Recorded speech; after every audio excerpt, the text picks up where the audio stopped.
Channel पर आपका स्वागत है। आज हम आपके लिए त्रिकोणमिति के अनुप्रयोग प्रश्नावली 9 है, न्यू एनसीईआरटी और यूपी बोर्ड 2026 के लिए बहुत ही इंपॉर्टेंट है। लेक्चर नंबर 1 है, ठीक है।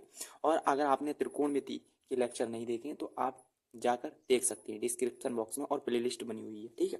तो आज हम देखो बेसिक में बता रहे हैं आपके लिए। पहले समझना है उन्नयन कोण। उन्नयन कोण क्या होता है? जैसे मान लीजिए ये एक टॉवर है, ठीक है। इस टॉवर के लिए ये लड़का है, इसके ऊपर देख रहा है। जो टॉवर है इसको बोलते हैं शिखर है। ये जो टॉवर का शिखर के लिए देख रहा है, ठीक है, ये लड़का। और जो देख रहा है तो ये हो जाएगी इसकी दृष्टि रेखा, दृष्टि रेखा, ठीक है। और जो आंख है उसके सामने बिल्कुल होगा, उसके आंख के बिल्कुल सामने, इसे बोलते हैं क्षैतिज रेखा, क्षैतिज, क्षैतिज रेखा, ठीक है। और क्षैतिज रेखा और दृष्टि रेखा के बीच में जो कोण बन रहा है, जो जैसे जो नीचे से ऊपर देख रहा है और जो जहां कोण बन रहा है वो ही उन्नयन कोण है। यही उन्नयन कोण है, उन्नयन कोण है। आई बात समझ में? ठीक है। जब कोई व्यक्ति नीचे से ऊपर की ओर देखता है तो जो कोण बनता है उसे ही उन्नयन कोण कहते हैं। वैसे दृष्टि रेखा और क्षैतिज रेखा के बीच बना कोण उन्नयन कोण कहलाता है। यह है क्षैतिज रेखा और ये टॉवर का शिखर है, ठीक है। और ये जो टॉवर है ये धरती है, यह है धरती, और ये क्षैतिज रेखा है, समांतर होंगी इसके, समांतर, ठीक है। और जो टॉवर का ये होगा पाद बिंदु, पाद बिंदु, ये आपके लिए पता होना चाहिए। तो देखिए ऐसे करके ये एक बना, ये ऐसे बनना है, ठीक है। तो जो बनना है ये है उन्नयन कोण, उन्नयन कोण। और ये तो दृष्टि रेखा है और ये क्षैतिज रेखा है। तो ये एक ऐसे करके मान लें ए और बी और ये सी मान ले रहे हैं। ये कोण बनना है, ये 90 डिग्री का है। तो ये दृष्टि रेखा है, ये होगी कर्ण, समकोण त्रिभुज बनना है। और ये होगा लंब और ये होगा आधार, ठीक है। ये उन्नयन कोण के बारे में आप समझ गए होंगे, उन्नयन कोण किसे कहते हैं। अब देखिए अवनमन कोण। अवनमन कोण होता है, जैसे मान लीजिए एक टॉवर है, ये है टॉवर और ये इसका शिखर है। इस शिखर पर कोई व्यक्ति बैठा है और वो नीचे देख रहा है। मान लीजिए ये कार है, इसे देख रहा है, इसे, इस वस्तु को देख रहा है ऐसे करके, ठीक है।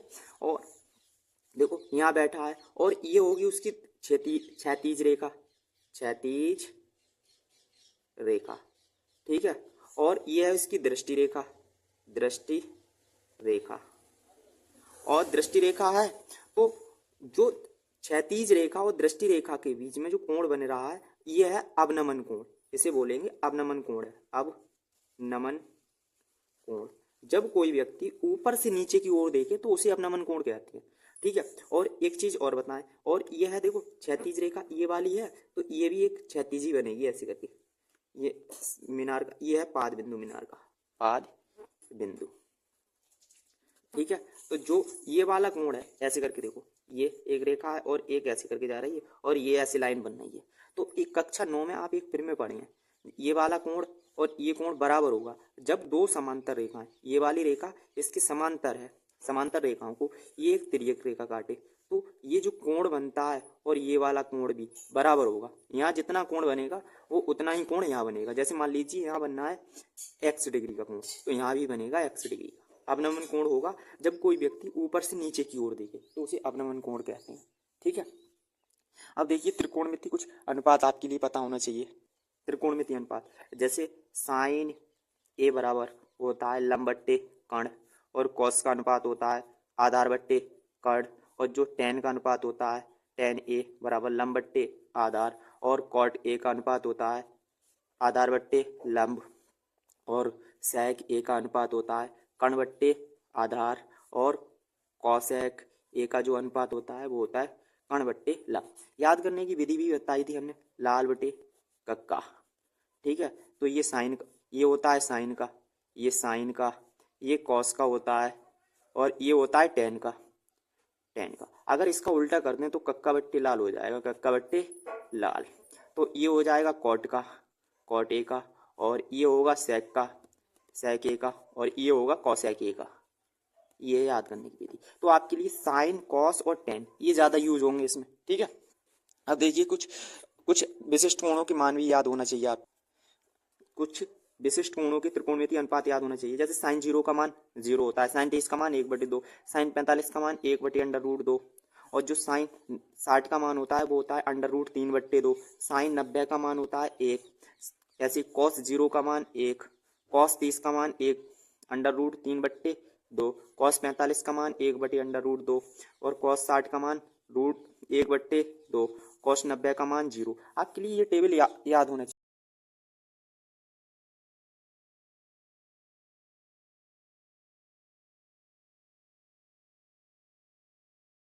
कि पहले प्रश्न में कह रहा है सर्कस का एक कलाकार एक 20 मीटर लंबी डोर पर चढ़ रहा है और जो अच्छी तरह से तनी हुई है और भूमि पर सीधे लंबे खंभे के शिखर से बंधा हुआ है। यदि भूमि स्तर के साथ डोर द्वारा बनाया गया कोण 30 डिग्री का हो तो खंभे की ऊंचाई ज्ञात कीजिए। देखिए आकृति 9.11। ठीक है, इसमें कह रहा है ये एक मतलब भूमि में गड़ा हुआ एक डंडा है और ये एक खंबा है, ये एक खंबा है। ठीक है, ये खंबा है, खंबा, और ये इसका शिखर है, इसे बोलते हैं शिखर।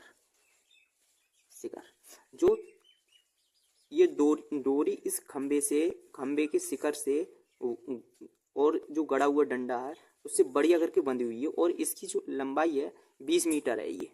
ये 20 मीटर देती है। ठीक है, और कह रहा है 20 मीटर है, भूमि पर सीधे लंबे खंबे के शिखर से बंधा हुआ है। यदि भूमि के स्तर के साथ डोर का बनाया हुआ कोण 30 है और ये इसका जो कोण बन रहा है यहाँ वो 30 डिग्री का बन रहा है, ये क्षैतिज रेखा है। ठीक है, ये क्षैतिज है। तो खंबे की ऊंचाई ज्ञात कीजिए। जो खंबा है उसकी हमें ऊंचाई निकालनी है, ये ऊंचाई। तो मान ले रहे हैं, माना खंबे की ऊंचाई, माना खंबे की ऊंचाई, ऊंचाई मान ले रहे हैं h मीटर है। ये खंबा है, इसकी जो ऊंचाई है वो h मीटर है, ये हमने मान ली। ठीक है, देखो ये एक समकोण त्रिभुज बन रहा है, ये लंब है, ये कण है और ये लंब है और ये आधार है। तो इसमें हमें अनुपात देखो, एक कण दी है और लंब दी है। तो हमने बताया था आपके लिए लाल बट्टे कक्का, ये याद रखो, लाल बट्टे कक्का। इसमें ये अनुपात दिए है, कण लंब बट्टे कण दिया है, तो साइन का लगेगा। अगर त्रिभुज ABC में लें, त्रिभुज ABC में समकोण त्रिभुज है, ये समकोण त्रिभुज ABC में, तो हम साइन का अनुपात लगा रहे हैं। साइन C बराबर, C पे कोण बन रहा है इसलिए साइन C बराबर लंब बट्टे कण ले रहे हैं। ठीक है, साइन C का मतलब 30 डिग्री का कोण, यहाँ 30 डिग्री का कोण बन रहा है, और जो लंब है वो है AB और बट्टे जो आधार है, हाँ लंब, और जो कण है AC। और साइन जो 30 का मान होता है, हम जानते हैं जो साइन 30 का मान होता है 1/2 होता है, क्योंकि जो साइन 30 डिग्री का मान होता है वो होता है 1/2, ये बात जानते हैं। और ये AB है, AB हमें H दिया है, ये H है, और बट्टे जो AC है वो 20 है।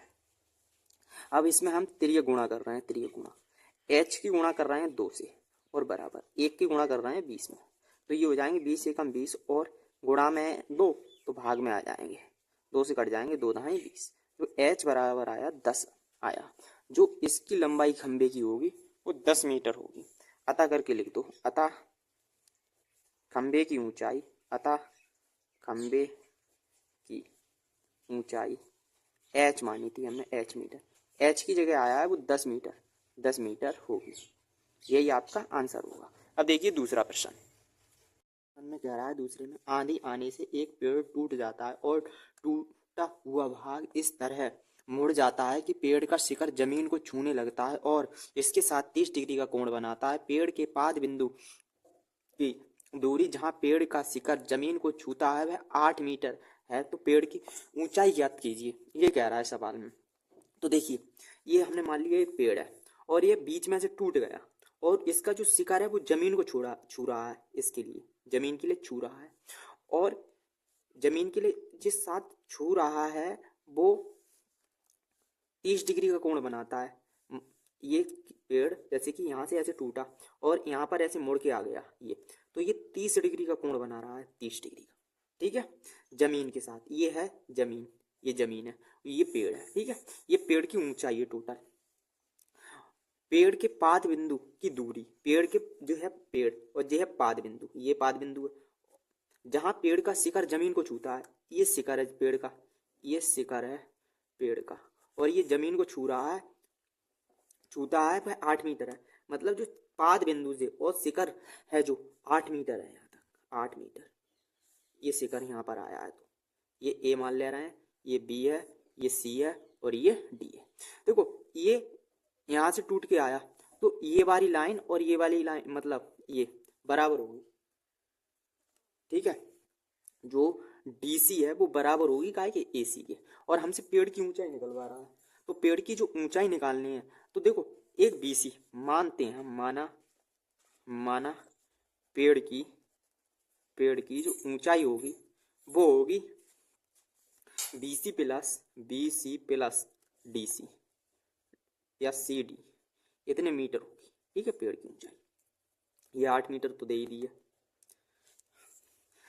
और जो डीसी है डी और सी की जगह हम एक्स मीटर मान ले रहे हैं, ये है एक्स मीटर, ये एक्स मीटर है, तो ये ऐसे करके टूटा है ना, ऐसे करके यहाँ आया है, ये वाली लाइन यहीं आई है, तो ये भी एक्स मीटर होगा, एक्स मीटर होगा, ठीक है। और इसे जो बीसी है, बीसी के लिए हम के मान ले रहे हैं, के मीटर है, ये है के मीटर, और पेड़ की जो ऊंचाई होगी वो डी बीसी प्लस डीसी होगी, ठीक है। अब हमें निकालना है, देखो ये एक त्रिभुज बनना है, समकोण त्रिभुज, समकोण त्रिभुज ए बी सी में ले रहे हैं, ए बी सी। तो देखो ये लंब है, ये आधार है, तो हम जानते हैं लंब बट्टे आधार tan का होता है, लाल बट्टी कक्का से आपके लिए याद रखना है। तो ये लंब बट्टे कर्ण लगा रहे हैं, तो इससे हमारे पास के का मान आ जाएगा, तो tan ए है वो बराबर है लंब बट्टे आधार के, tan ए पे कौन बनना है 30 डिग्री का, tan 30 डिग्री बराबर लंब है BC और बट्टे जो आधार है वो है AB, ठीक है। tan 30 का मान होता है 1/√3 और बराबर जो BC है वो है K और बट्टे जो AB है वो है 8, तो ये गुणा कर रहे हैं, तो जो हो जाएगा K√3 बराबर 8 के, 8 एकम 8, ये गुणा में तो भाग में 8/√3 इतना आ गया। K का मान निकाल लिया हमने, अब K का निकाल लिया, ये वाली आ गई हमारे पास BC, ठीक है। अब हमें निकालना है ये वाली, तो इसमें आप या तो कॉस का लगा दो, कॉस का ही लगा दो, पुनः ले रहे हैं, पुनः त्रिभुज ABC में, तो ये हो जाएगा कॉस A बराबर आधार बट्टे कर्ण, कॉस 30 डिग्री और बराबर आधार है AB और बट्टे जो कर्ण है वो है AC। कॉस 30 का मान होता है √3/2 बराबर जो AB दिया है, AB वो है 8, ठीक है, और AC है वो है x, यहाँ लगा रहे हैं x, फिर ये गुणा कर रहे हैं, फिर ये गुणा x की गुणा √3 में हो रही है और 8 दूनी 16 हो जाएगी, ऐसे करके त्रिगुणा, तो गुणा में तो भाग में 16/√3। हमने x का मान भी निकाल लिया और k का मान निकाल लिया, x और k का मान निकाल लिया, और जो k का मान निकाल लिया x का, तो हम जो पेड़ की ऊंचाई होगी, अतः पेड़ की ऊंचाई होगी वो होगी BC प्लस C और D, BC की जगह आया है K और CD की जगह x लगाना है, K का मान हमने निकाला है तो 8/√3 है, 8/√3 और प्लस x की जगह हमने निकाला, x का मान आया है 16/√3, 16/√3, इसे हल कर रहे हैं, लासा लेंगे √3 लासा हो जाएगा, हर समान है तो ऐसे उतार दो, सही है, तो ये हो जाएंगे 24, ये 24/√3 और √3 से गुणा कर दो और भाग कर दो, परिमीकरण कर रहे हैं हर का, तो ये हो जाएंगे 24/√3 और बट्टे √3 और √3 की गुणा करेंगे तो 3 बन जाएगा, ठीक है, और 3 से कट जाएगा, 3 अट्ठे 24, तो ये आएगा 8/√3 मीटर, तो पेड़ की ऊंचाई होगी 8/√3 मीटर होगी। अगर वीडियो पसंद आई हो तो वीडियो को लाइक, चैनल को सब्सक्राइब कीजिए। अब बताएंगे हम नेक्स्ट प्रश्नावली में आपके लिए प्रश्न।